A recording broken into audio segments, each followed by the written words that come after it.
College is a wild ride for young adults, and their mental health often suffers. This podcast addresses the inner battles many college students struggle with. You're listening to Normalize It Forward, where we have raw, unfiltered conversations about young people's biggest mental health problems, how to handle them, and how to achieve a more resilient mind.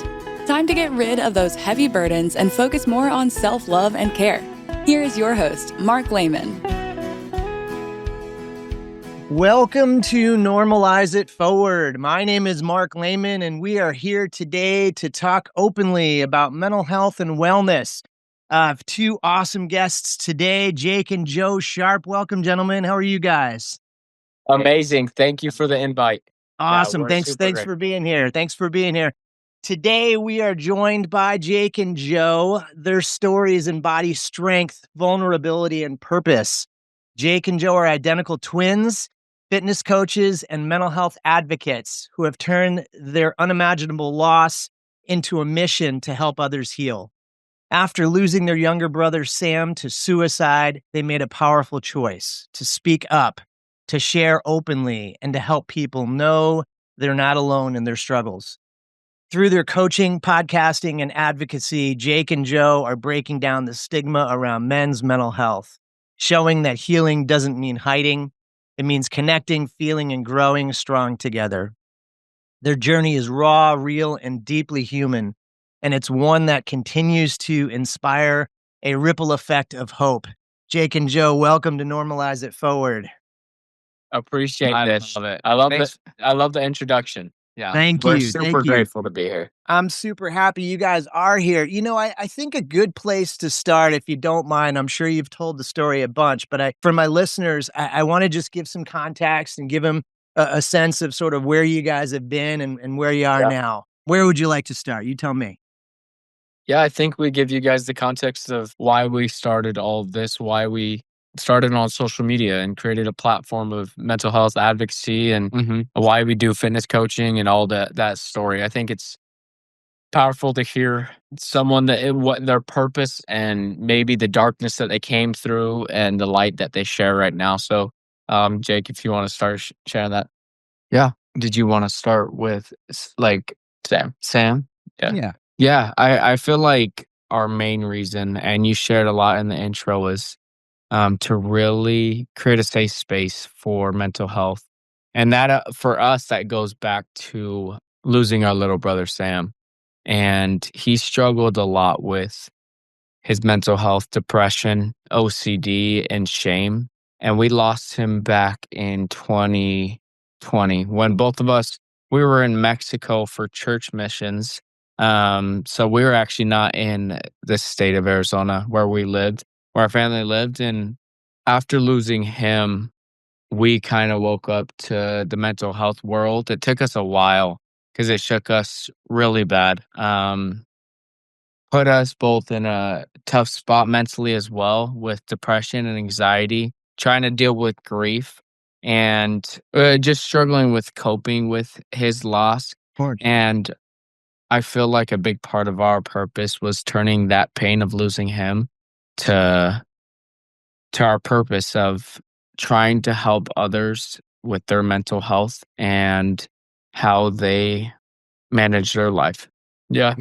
I think there's so much purpose behind why we do what we do. We run a group, we run coaching, and we help people create healthy lifestyles in the physical aspect, but we're coaches that also focus on mental health as well, because we know Sam is with us as we go about and do our work every day, because we're always thinking of how we could help just one person, or how we could help someone that may be in the same place that Sam was in, where he felt like no one, that he had to hide, or that he wasn't enough, or that he made too many mistakes that he couldn't come back. Like all the things that people wrestle with, or the darkness of suicidal ideation. Like me and Jake are constantly driven by like, hey, how do we help that person?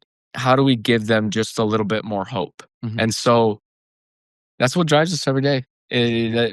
Running our group, running our coaching, and posting about mental health advocacy is showing the individual that there is hope, there is light for them, and that they're needed on this earth, and helping them, just giving them a couple tools to help them. Yeah. That's beautiful, guys. That's beautiful. I have to say, first of all, you have a huge fan in me. Follow your Instagram, seen a lot of what you guys post. We appreciate it. Inspirational, guys. I'm serious. Like really awesome stuff. Can I just give you a minute? What's your Instagram handle? Throw it out to my listeners. It's JDuo, so JDUO Fit, and Got that's like Instagram, TikTok, YouTube. Awesome. Awesome. Follow these guys. Their story is amazing. I love what you've done here. And I have to say, I find you guys to be incredibly honest, incredibly down to earth, incredibly human, for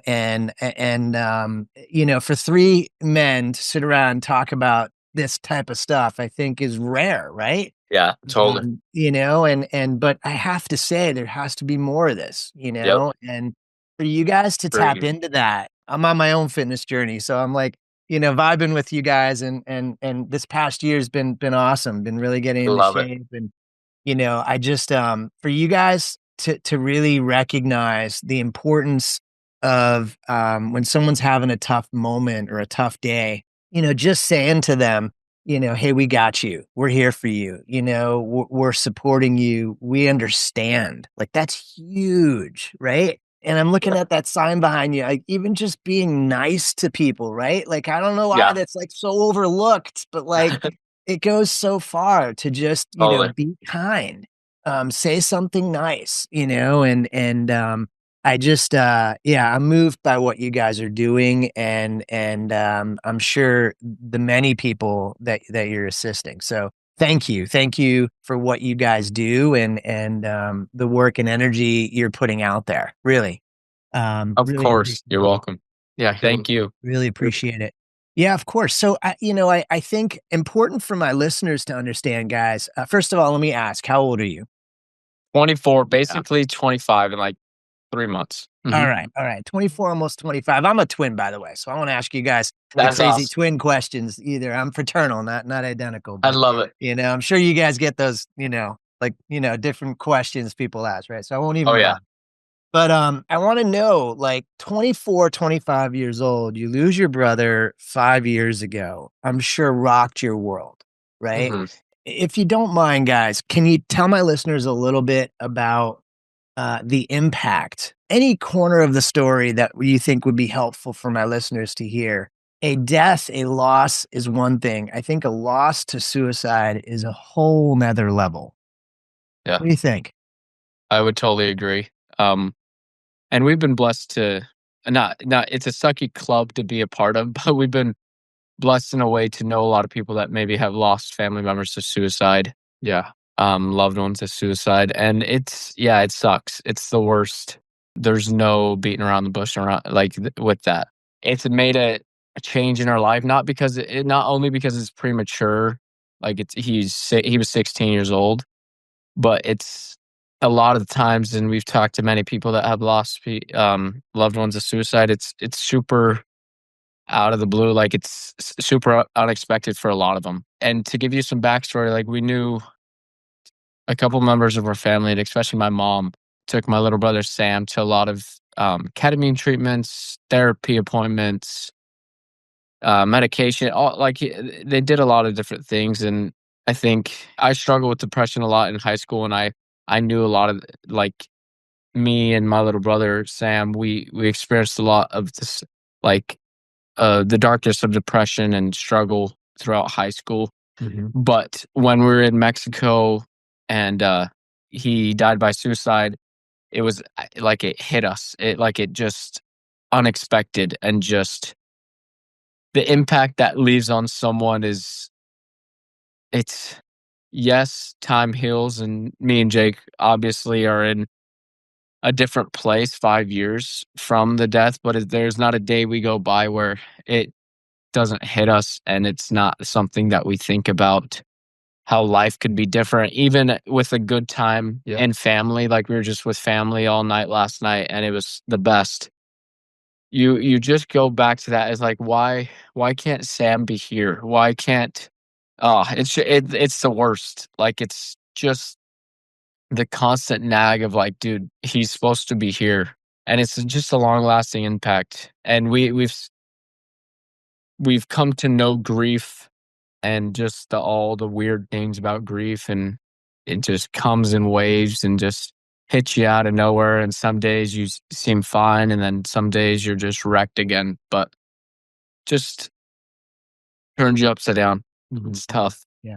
I would say my part would, for the listeners, Sam struggled a lot with perfectionism, a lot with shame, feeling like he wasn't ever going to be enough.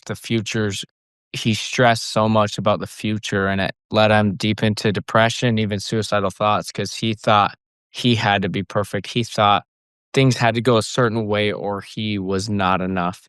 And I know that's such a big thing, especially right now, is men or young adults, they don't feel enough at times. And it's I my message, or I think Sam would tell us now, would be you're always enough. I think he would tell us you're human. We're not supposed to have everything together. And to hold on to the present, what we have right now, continue to work through those pains, to continue to work through those mental health struggles, and the future does look bright. It is going to work out as you keep working through it. That's what I want to share. And I think Sam would share it, because that's one of the main issues he struggled with, is perfectionism. It's totally okay to struggle. It's totally okay. That makes us human. That makes us real people. That helps us connect with others, is when we struggle and open up about it, when we're in pain and we can tell someone and try to work through it. That's what makes this life. That's what makes us human, and that's what leads to the great moments of life. So if it's hard to see the future right now, if it's hard to feel enough, I want you to know it's totally okay to struggle, and there is a brighter future. Yeah, something that came to my mind just real quick that is super impactful for me, and I've had a couple conversations with a good friend, and maybe he gets on this podcast because he just came to my mind. He lost a sister to suicide just a couple years ago. And we've had a couple deep conversations, and he's such a great dude. His name is Nate. And I've had a conversation with him at the gym the other day, and just the reality of grief, of suicide, the loss of suicide, and just the deeper pain that brings on family, parents. But we talked a lot about how, especially the loss, like losing someone to suicide, has changed us individually. And in some way, a blessing, being more empathetic. Like me and Jake didn't know this side of empathy. And also just knowing some of the pains and the darkness, part of life, just the hurt of life. Like me and Jake grew up in a home that we didn't really have a lot of trials. We were like taken care of financially. Usually, we're pretty well in the home, but it showed us the life could suck sometimes. But it showed us, like, this loss both showed us empathy, and so I got to talk to Nate about that, and we just got super deep. But maybe that's the person that I get on this podcast. Yeah, I would love to have him on, Joe. I think it's a great idea. There's so much here, guys. And again, I really appreciate your openness about this. I think for a lot of men, it's just so hard to talk about some of these deeper issues, especially the perfectionism you were talking about earlier, right? Where we have that pressure on us. And, the irony is that it doesn't exist, we're chasing this thing and we'll never get it because it's not there, know? And so, I really like what you said earlier, and it's really important for my young adults to really kind of take this in, that whatever they're going through, will pass, and it's a matter of giving it time, having hope. Your brother went through a lot. Sounds like he went through a lot of treatment. I'm sure a lot of pain, and I'm sure there isn't a day that goes by where you guys don't wonder, what would it be like if you were here, right? Yep. So I know this is just a horrible statement to hear, but I hear it a lot. I hear kids in my office sometimes saying things like, people wouldn't miss me if I wasn't here. And nothing could be further from the truth. Yeah. I just want my listeners to understand that pain, because it's like that's a hole that won't ever be filled. Yep. you know, and it's hard to describe, but I appreciate you guys opening up about it. I think, honestly, the more we can tear down some of those walls and the more we can have conversations, I feel like that's kind of the use of this podcast is I want people to understand, like, hey, if it means listening to this show in the car with your kids so that you guys can have a conversation, go for it. You know what I mean? Have that, because I think everyone we help, creates a little bit of a ripple, out there, right? It definitely does. So I appreciate, guys. I really do appreciate where you're coming from. I'm curious if we could pivot to fitness and wellness for a minute, because I know that's really your main focus these days. And I'm curious, guys, where did that come from, and how did that kind of come out of sort of this pain?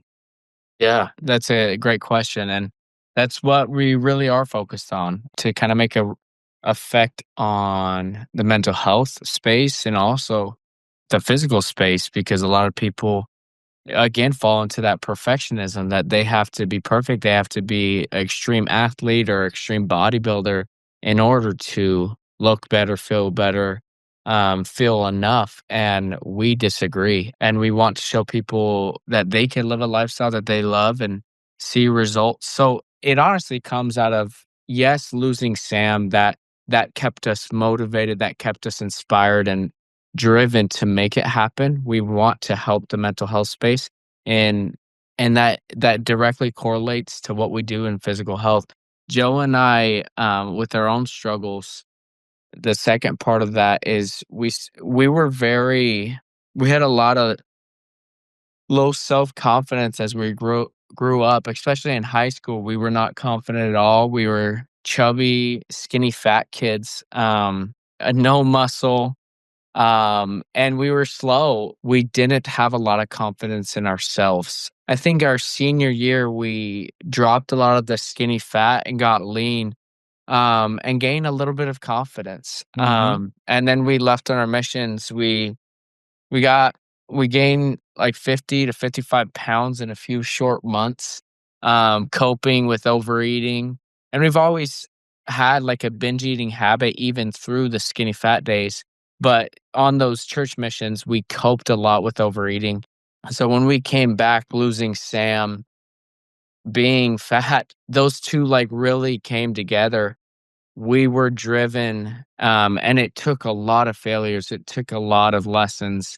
It took a lot of moments where we did overeat time and time again, but we learned different lessons. We learned how to build a lifestyle that we love. And that's kind of what we're focused on. Is our whole brand is lean and confident, because we really do care about your confidence, your mental health.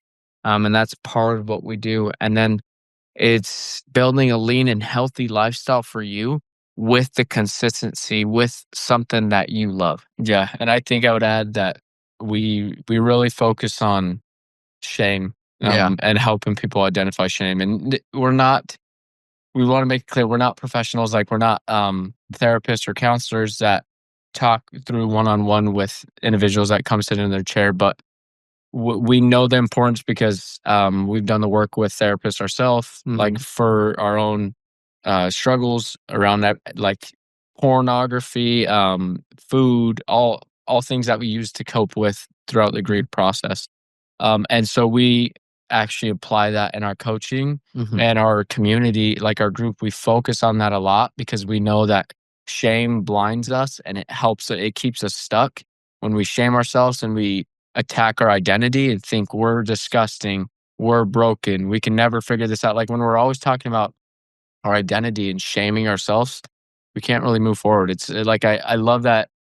I think it was my therapist back in the day told, like, shame is blinding us, and shame really puts on, like, you can't really move forward when you have shame there first. So that's what we help a lot of our clients do and our group do, is we help them identify and begin to tear down that shame and start building new beliefs. Yeah. It's awesome, guys. I completely agree. And I hear about it all the time in my office. It is definitely one barrier that keeps people stuck, in the mud and from changing. And, I'm curious, you guys find, the gym and your own mental health impacted by lifting and wellness.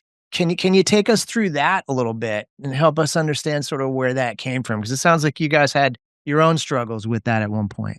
I struggled big time in high school with my own depression. And it was dark. And of course, there was another battle after losing my little brother, and coming back and just dealing with grief and feeling like I was just lost. There's days like, when people talk about like depression, when you feel that depression or anxiety and it feels like physical, like you can't get out of bed. Mm-hmm.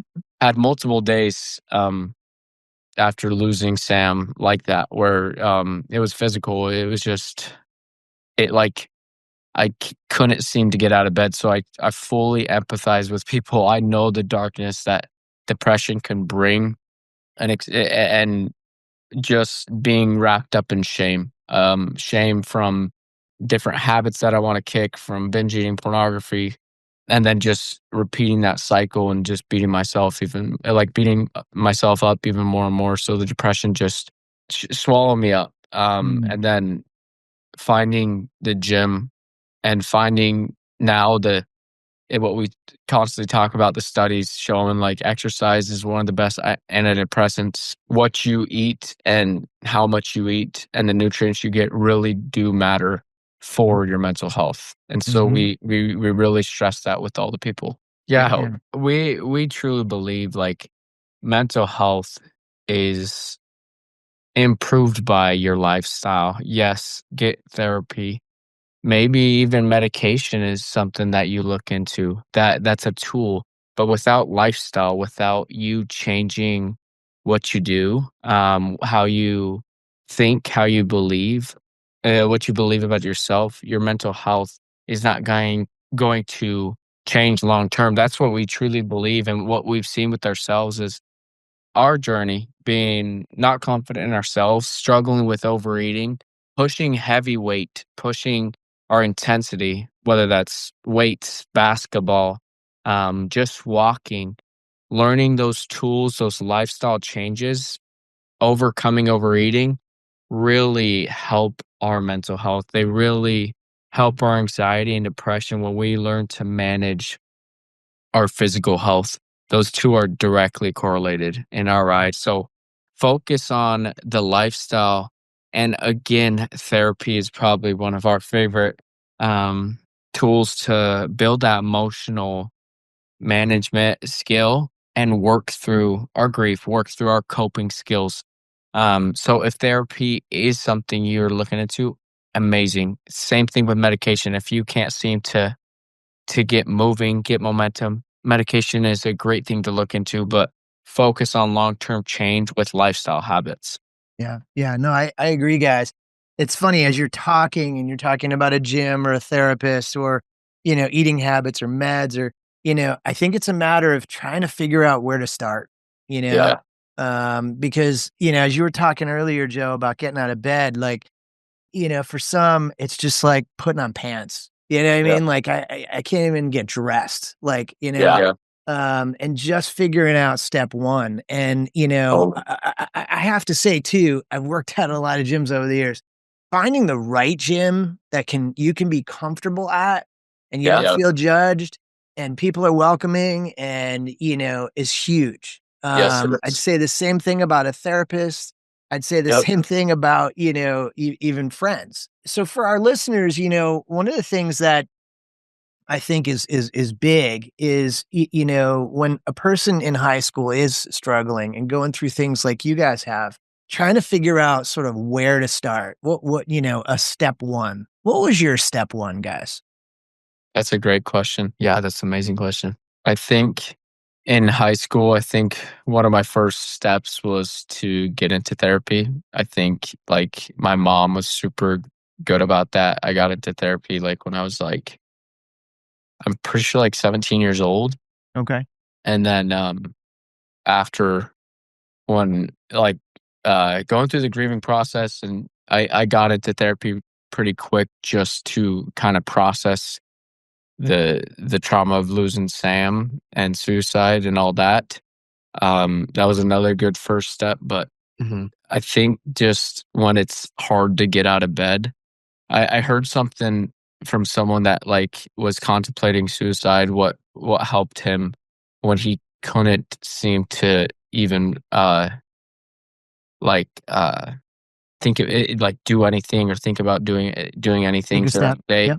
Yep. is to just take the littlest step possible. Go brush your teeth, take a shower, and really celebrate that as a win, and celebrate Mm-hmm. that hey, I'm taking one step forward. I think a lot of us, it ties so much into and that's why I love fitness and the gym and nutrition. It's we have to stop thinking it's all or nothing, or I need to be perfect. Right. A lot of things with mental health, it's take that pressure off of you. So don't quit comparing, take the pressure off of you and take the one step forward, whatever gets you moving in that direction. And you don't have to do something huge that day, but focus on the small little steps in the direction you want to move. That's what I would Right. say. Good, I'd Jay. say I say my first step, honestly, would be finding someone I could talk to. That's safe, that's won't judge, that will literally It's just huge. listen to you. Yeah. I find that after losing Sam, that was seriously probably how I got moving, how I got bettering my grief, or improving my anxiety, was just talking about something that I was struggling with to someone else. Yeah. That was a big win for me, is just connecting with someone.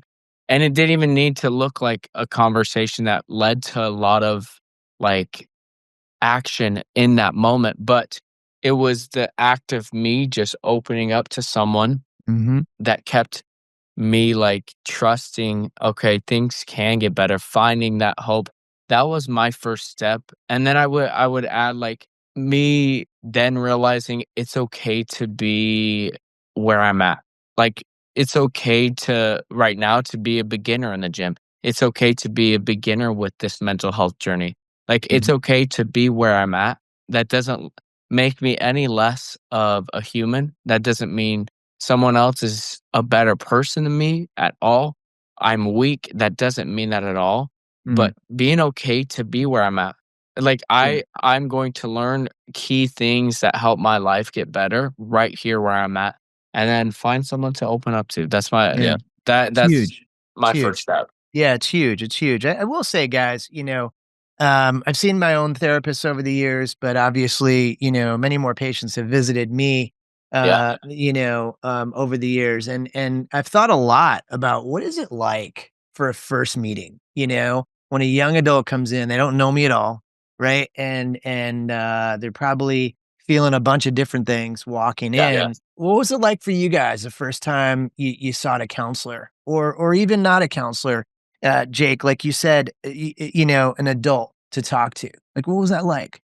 I think it can be a little bit uncomfortable, like you're trying to dip your toes into something new, Yeah. and it can be a little bit uncomfortable, but I feel like, again, that's where real progress or real change happens is, okay, I'm going to trust if I am a little bit uncomfortable and I tell a therapist, I tell someone the truth of where I'm at, the struggles, the things that are hard in my life, that maybe I can find some hope. And if that person doesn't, if you don't find them empathizing or listening, that's totally okay. That doesn't mean you're wrong in doing that. It maybe means you make a different, you talk to someone else, you get a new Yep. therapist. That's totally okay. But Yep. it can be a little bit uncomfortable. And I think that's human nature, is having faith, or saying, okay, yeah, this is what real change does look like, real progress does look like, is, hey, I got to be willing to be uncomfortable, or sit in that okay, I gotta trust this process. I think that's where it starts. Yeah, and I think That's huge, Jake. Yeah. me and Jake both, well, that was open up to our parents about things we were struggling with, or depressive thoughts or anxiety. Our parents were very loving, Yeah. especially our dad, I think, growing up. And if like, of course, we battled with our own shame around different things. Yeah. But we grew up in a loving family. Stepping into our therapist Travis's office for the first time when we were younger, like 17, it can be like very awkward and weird because it's like, oh, I haven't really been with someone that's just here to listen and that here to maybe guide your thought process, to give you some tools. And like that's all the therapist is there, is they know how to listen and they know how to give you the right tools to maybe. I think when I think about that, when I first started therapy and then going through therapy for grief, for my marriage, like 3 different things, I've learned different things every time. And I think it's so cool to build skills of emotional management of, hey, this is why I might be doing what I'm doing, or how can I listen better? How can I be that safe space for someone else? I think that I like looking back to embrace not being perfect, but embrace the uncomfortable of, hey, this is me learning and I'm going through this process to learn tools. Yeah. Yeah. It's very well said, Joe. I think, you guys sort of, I use the baseball mentality of like, you got to open your glove up. You know what I mean? You got to come into it open. You got to come into it realizing you're going to learn stuff, and that stuff can be applied if you choose to apply it. And Jake, you use the really important word, hope. I think when a person is depressed, they know what the word means, but they haven't felt it for a long time, and Yeah. and so I would just sort of paraphrase your words by saying, take that bold step. Whether it's a therapist, a coach, a teacher, a parent, another adult, you take that bold step because you want to create some hope. And I applaud everybody who does it. And Totally. it takes a lot of courage, right? Yep. I've had plenty of people break down in my office over the years, Yep. with all that emotion, right? But I would say to anybody listening, if you're in that spot, have that courage, find that person, reach out, because it's interesting, guys. I've now done enough interviews over the last couple years to talk, to several different people about the topic of depression and suicide. And everybody eventually says the same thing. Find somebody to connect with, find somebody to be open with. This too shall pass. It's all of the same phrases that get said. And so I think the more we're able to spread that gospel and really help people understand, look, it's tragic, and my condolences to you guys for your loss. There's nothing I can say to make it any better other than, I'm sorry. But certainly, you guys have figured out a way to turn your loss into something positive. And for that, Yeah. I'm amazed. I really am. I'm inspired. I'm sure my listeners will be as well. I'm sure you guys have your moments. You're good in your Oh, yeah. hard moments. Yeah. But we appreciate all of what you're doing, and I just want to cheer you on from over here and say, keep doing what you're doing, guys, because it's good stuff, and it's helping probably more people than you realize too. It really is. Thank you. Yeah, and a lot of times it's when we post or we like run our community, sometimes you could, those doubtful thoughts get in and like, hey, Oh yeah. are you changing anyone's lives? Is your content helping? But we appreciate that, and we won't ever stop. Yeah, it Good, means a lot, good. more than you know. Good. I'm pleased to hear that. So in the spirit of normalize it forward, Joe, you touched on this earlier, but typically I ask, if there's a friend, a coworker, a relative that you want to nominate to have someone come on the show next, let me know and I'll do my best to wrangle them in and have them on at some point. Any thoughts, guys? Yes, I'll send you over Nate. Great. His last name That's Isham. okay. Don't I'm even pretty use sure, last name. It's but all good. yeah, It's all good. Yeah. Nate is his name, and I'll Perfect. talk to him too, and I'll send him over and see if you'd be open to doing this. Love it. Love it. Love it. Love it. Thank you, Joe. I really appreciate that. Yeah. Well, guys, I just want to thank you for your time, your energy, everything that Always. you do. And just want to keep telling you, keep doing what you're doing, because it's inspiring me, and that takes a lot. So I'm moved. I really am, guys. Keep doing what you're doing, and know that the wellness that you're spreading is helping lots of people out there. So I appreciate it. I really do. Thank you. Yeah, We'll keep doing our thing. Awesome. Have a wonderful evening, guys. Good to talk to you. Yeah. Great to talk to you, man. That's all for this episode of Normalize It Forward. May this conversation serve as a reminder that you are never alone in facing your mental health struggles. There are always people who can help. To dive even deeper into our journey of normalizing one of the biggest issues young people face, check out more episodes of the show at youareheard.com. It's UAREHEARD.com. Continue gaining access to the right tools, the best resources, and the most insightful advice to achieve positivity, mindfulness, and genuine happiness.